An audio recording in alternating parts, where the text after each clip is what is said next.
2024 లేదా 25లో డిగ్రీ లేదా బీటెక్ చదివారా? సాఫ్ట్వేర్ జాబ్ కోసం ఎదురు చూస్తున్నారా? అయితే కోడ్ జ్ఞాన్ 100 డేస్ కోర్సులో చేరండి, జాబ్ సాధించండి.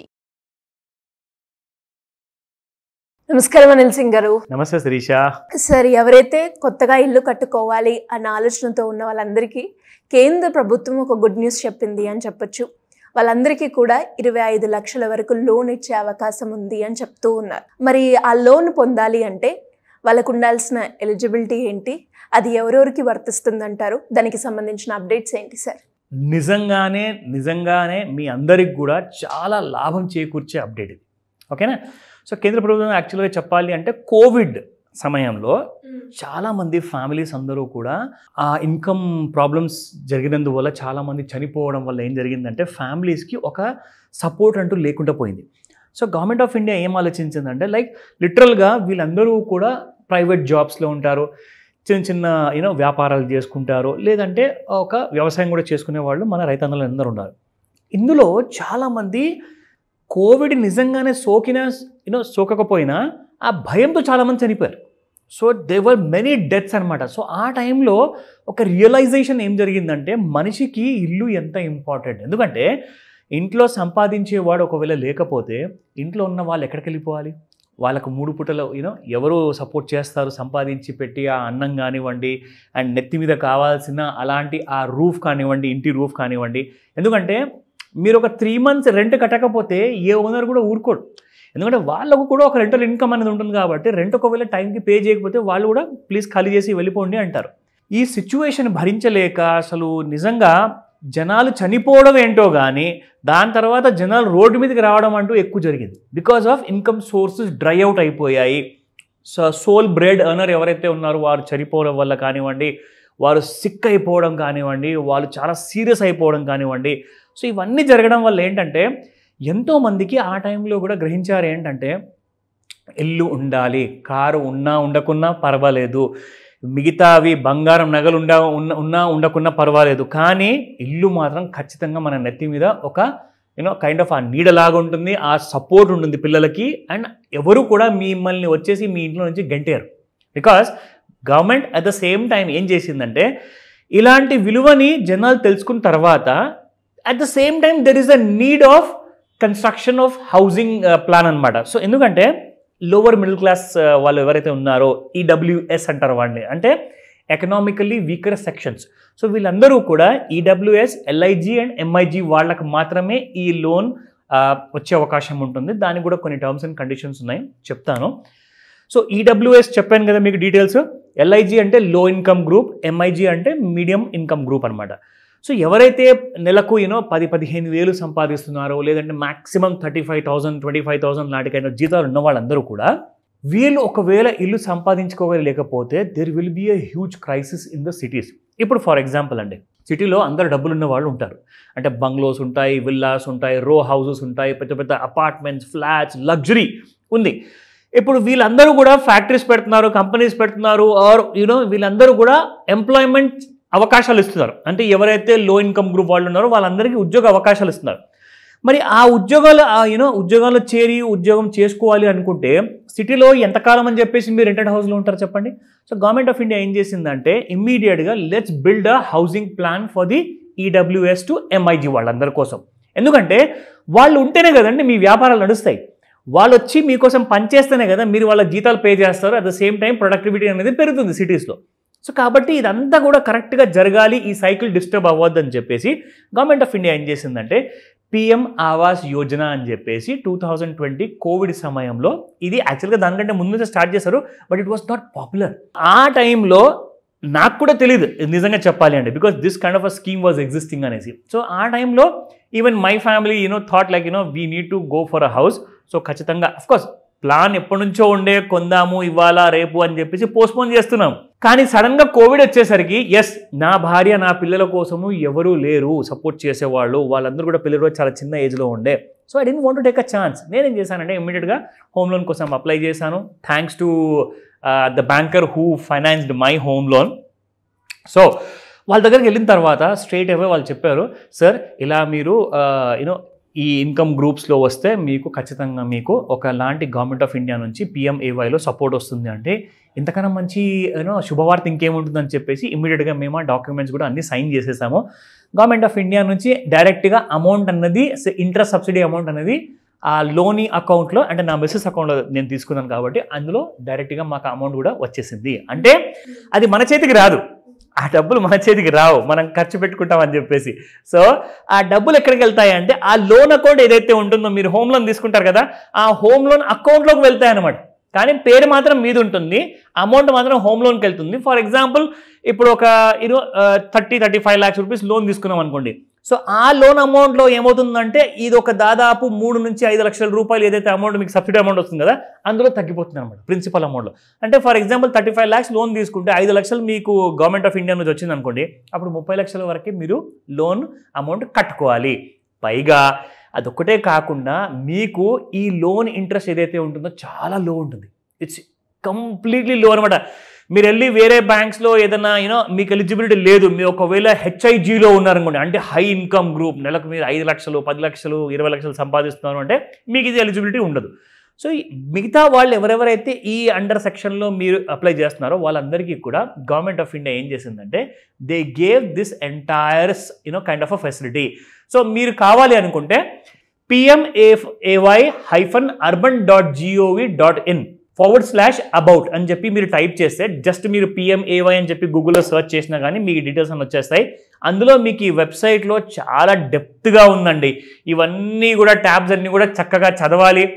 మీకు అర్థం కాకపోతే దాని స్క్రీన్ షాట్ తీసి నాకు పంపించండి, నేను కూడా మీకు సహాయం చేస్తాను ఆ విషయంలో. సో ఇక్కడ ఏంటంటే ఈ డీటెయిల్స్ అన్నీ కూడా ఇక్కడ మీరు చెక్ చేసుకోవచ్చు. అండ్ HDFC బ్యాంక్ వాళ్ళు ప్రధానమంత్రి ఆవాస్ యోజన గురించి చాలా డీటెయిల్డ్గా ఇక్కడ మెన్షన్ చేశారు. సో మీరు ఇవన్నీ కూడా పాయింట్స్ నోట్ చేసుకోండి. అంటే ప్రతి ప్రైవేట్ బ్యాంకు గవర్నమెంట్ బ్యాంక్తో సహా కలిసి గవర్నమెంట్ ఆఫ్ ఇండియా ఇస్తున్న PMAY లోన్కి దోహదపడాలి, మీరు కోఆపరేట్ చేయాలి. మీరు ఖచ్చితంగా EWS నుంచి MIG మధ్యలో ఉన్న వాళ్ళందరికీ కూడా మీరు ఇలాంటి లోన్స్ ఇవ్వాలి అని చెప్పేసి ఇన్స్ట్రక్షన్స్ గవర్నమెంట్ ఇచ్చింది. సో HDFC బ్యాంక్ ఏం చేశారంటే ఇక్కడ ప్రధానమంత్రి Awas Yojana urban 2.0 subsidy as per conditions of ISS అంటే ఇంట్రెస్ట్ సబ్సిడీ స్కీమ్. ఓకేనా? సో ఇది చూసుకోండి. ఇక్కడ ఎంతవరకు సార్ ఇందులో సబ్సిడీ ఉంటుంది? ఎస్, మీకు దాదాపు కాదన్నా కానీ maximum up to 8 lakh rupees వరకు మీకు ఇంట్రెస్ట్ సబ్సిడీ వరకు వస్తుంది. అండ్ మీకు గవర్నమెంట్ ఆఫ్ ఇండియా నుంచి మీరు ఏదైతే ఇల్లు కొంటున్నారో ఆ టైంలో మీరు, అంటే అప్పుడంటే నేను కూడా కొన్నప్పుడు కాస్త ప్రాపర్టీ ప్రైస్ తక్కువ ఉండే, ఇప్పుడు బాగా పెరిగిపోయి ఇప్పుడు ఆల్మోస్ట్ నేను కొన్న ప్రాపర్టీ డబల్ అయిపోయిందండి. ఆల్మోస్ట్ లైక్ ఆ టైంలో 30 లక్షల లోపల 35 లక్షల లోపల ఉన్న ప్రాపర్టీ కాస్త ఇప్పుడు మీకు 55 లక్షలు దాటింది. సో 55 నుంచి 60 లక్షలు దాటింది అనమాట. సో ఇప్పుడు ఎవరైతే మీరు కాస్త సిటీ కొంచెం దూరంగా వెళ్ళేసేసి మీరు కొందామనుకుంటే కొంచెం తక్కువ రేట్లో ఉండే అవకాశాలు ఉన్నాయి. అండ్ దట్ మీరు అది ట్రై చేసుకోవచ్చు. ఒకవేళ కావాలి నా హెల్ప్ అంటే లెట్ మీ నో. ఇందులో ఏంటంటే ఈ డీటెయిల్స్ అన్ని కూడా మీరు ఇక్కడ అప్లై నౌ బటన్ నొక్కితే మీరు డైరెక్ట్గా ఇక్కడ అప్లై చేసుకోవచ్చు. HDFC బ్యాంక్ అనే కాదు, మీకు ఒకవేళ SBIలో అకౌంట్ ఉందా, మీరు SBIలో వెళ్ళి ఇదే PMAY స్కీమ్కి అప్లై చేసుకోవచ్చు. Canara bank, Punjab national bank, union bank of India, ICICI bank, Bandhan bank చాలా ఉన్నాయి. అన్నిట్లో మీరు అప్లై చేసుకోవచ్చు. గవర్నమెంట్ ఆఫ్ ఇండియా అన్ని బ్యాంకుల్లో ఈ మీకు స్కీమ్ అనేది ప్రొవైడ్ చేసి పెట్టారు. చాలా ముఖ్యమైన విషయం మీరు ఇక్కడ తెలుసుకోవాల్సింది ఏంటంటే ఇందులో 1 crore urban poor and middle class ఫ్యామిలీస్కి ఇది స్కీమ్ అందాలి అని చెప్పేసి గవర్నమెంట్ ఆఫ్ ఇండియా చాలా ముఖ్యంగా మేము అప్లై చేసినప్పుడు ఇట్ వాజ్ వర్జన్ 2.1.0 అనమాట. ఇప్పుడు 2.0 ఉంది. సో కాబట్టి 2.0లో కొన్ని రూల్స్ అనేది మార్చారు. అవేంటో మనం తెలుసుకుందాం ఇక్కడ చూసి. సో ఇదండి కంప్లీట్గా eligibility criteria, economically weaker sections, low income group and middle income group. ఓకేనా? సో మనకు వచ్చేసేసి annual household income minimum మీకు 3 lakhs నుంచి 9 లక్షల మధ్యలో ఉండొచ్చు సంవత్సరానికి. ఓకేనా? సో వాళ్ళందరూ కూడా వాళ్ళకి ఇంట్రెస్ట్ సబ్సిడీ దాదాపు 4%, అంటే on the first 8 lakh of the లోన్కి మీకు 4% సబ్సిడీ వస్తుంది. అంటే ఫర్ ఎగ్జాంపుల్ మీకు 8% లోన్ వచ్చింది అనుకోండి, హోమ్ లోన్. అప్పుడు మీకు ఆ 8%లో నుంచి 4% తగ్గించేసి ఎంత భారీగా తగ్గినట్టంటే 50% మీకు ఇంట్రెస్ట్ రేట్ తగ్గిపోతుంది. అంటే ఫర్ ఎగ్జాంపుల్ మీరు ఒక 30 లక్షల ఇల్లు కొంటే మీకు 60 లక్షలు అవుతుంది 25 సంవత్సరాల వరకు. ఫర్ ఎగ్జాంపుల్ మీరు దాని EMI కడుతుంటే ఆ 60 లక్షల ఇల్లు మీకు 45 లక్షలకే వస్తుంది. ఎందుకంటే మీకు 50% ఇంట్రెస్ట్ తగ్గుతుంది కదా. అంటే యాక్చువల్గా 5 lakhs 8 lakhs కూడా కాదండి, మీకు దాదాపు ఆల్మోస్ట్ లైక్ 15 lakhs తగ్గబోతున్నాయి. సో మీరు కొన్న తర్వాత ఇస్తున్న ఈఎంఐతో పాటు దాంతోపాటు ఇంట్రెస్ట్ కానివ్వండి, ప్రిన్సిపల్ అమౌంట్ కానివ్వండి, ఇది మొత్తం టోటల్ 60 లక్షలు అయితే మీరు అందులో 15 లక్షలు సేవ్ అయినట్టు ఆల్మోస్ట్గా. సో ఇక్కడ next point, maximum home loan eligible amount మీకు 25 లక్షల వరకు ఇస్తారు. మీరు 35 లక్షల వరకు ఇల్లుని మీరు కొనుక్కోవచ్చు. మరి మిగతా 10 లక్షలు ఎలా అండి అంటే there has to be skin in the game. ఎందుకంటే మీరు మీ వైపు నుంచి కూడా కాస్తంత ఒక అమౌంట్ అనేది మీరు పెడితే ఏమవుతుందంటే గవర్నమెంట్కి కూడా కాస్తంత నమ్మకం వస్తుంది దట్ మీ దగ్గర కొంత డబ్బులు మీరు సేవ్ చేసుకున్నారు. ఒక 10 లక్షల 8 లక్షల అంటే ప్రాపర్టీ పైన డిపెండ్ అయి ఉంటుంది. ఫర్ ఎగ్జాంపుల్ మీకు ఇల్లు ఒకవేళ 20 లక్షలతో దొరికింది అనుకోండి, 25 లక్షలతో దొరికింది అనుకోండి, అప్పుడు మీకు 10 లక్షలు పెట్టాల్సిన అవసరం లేదు. దాని ప్రకారంగా మీకు అమౌంట్ కూడా కొంచెం తగ్గుతుంది. సో కాబట్టి మీరు మీ వైపు నుంచి ఖచ్చితంగా ఒక మినిమం అమౌంట్ అనేది ఇన్వెస్ట్మెంట్ చేయాలి. అంటే గవర్నమెంట్ మీకు అంత పెద్ద లోన్ ఇస్తున్నప్పుడు మీరు కూడా చిన్న అమౌంట్ పెట్టడం తప్పదు. నా ఇంకొక విషయం ఏంటంటే ఎప్పుడైనా గుర్తుపెట్టుకోండి, మీరు కొనే ఇల్లు ఒకవేళ మీకు ఈ లోన్కి ఎలిజిబిలిటీ ఉండాలి అంటే 120 స్క్వేర్ మీటర్స్ దాటకూడదు. 120 స్క్వేర్ మీటర్స్ పైన ఉండకూడదు. అది గుర్తుపెట్టుకోండి. ఇది కొత్త రూల్ అనమాట. ఇది 2.0లో పెట్టారు. అంతకుముందు ఆ టైంలో మాక్సిమం లేకుండే. So maximum benefit of interest subsidy చూసుకుంటే 1.8 lakh రూపీస్ మీకు 25 లక్షల రూపాయల లోన్ తీసుకుంటే. నా ఇంకొక విషయము, అప్లికేబుల్ డేట్ చూసుకుంటే 1 September 2024 తర్వాత నుంచి మీరు అప్లై చేసుకోవచ్చు. ఇప్పుడు ఆల్రెడీ మనం 2025 సెప్టెంబర్లో ఉన్నాము. So validity of the scheme 5 years from the launch of the scheme. అంటే 2029 వరకు మీకు ఉందండి. ఇంకొక 5 సంవత్సరాలు అంటే 2029 వరకు ఉంది. దాని తర్వాత మళ్ళీ అవసరమైతే గవర్నమెంట్ మే ఎక్స్టెండ్. నా కేటగిరీస్ ఆఫ్ హోమ్ లోన్ ఏంటి?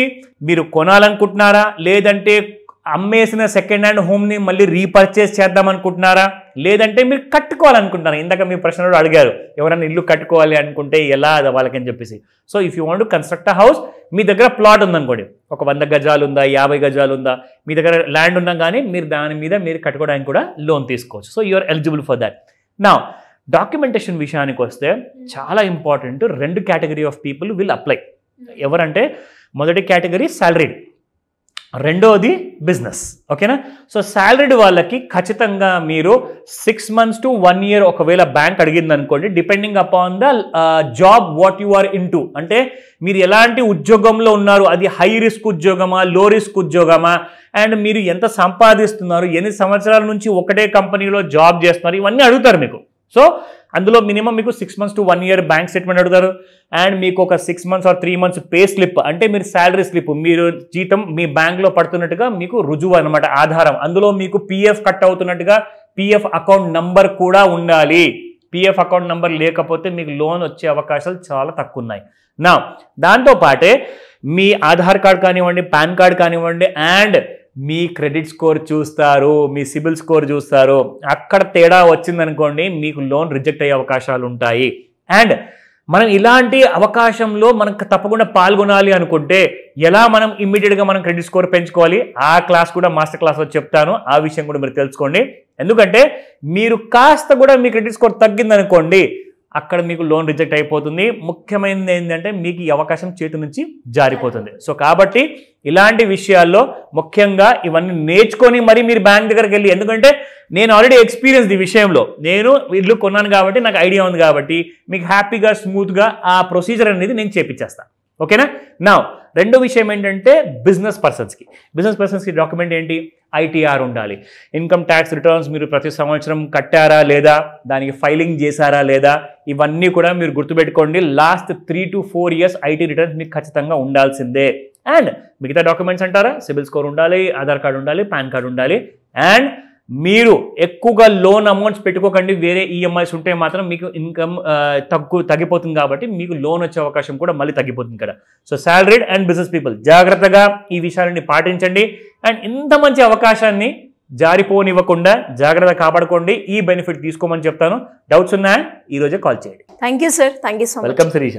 సుమన్ టీవీలో మీ పర్సనల్ అండ్ బిజినెస్ ప్రమోషన్స్ కోసం కింది నెంబర్కి కాంటాక్ట్ చేయండి.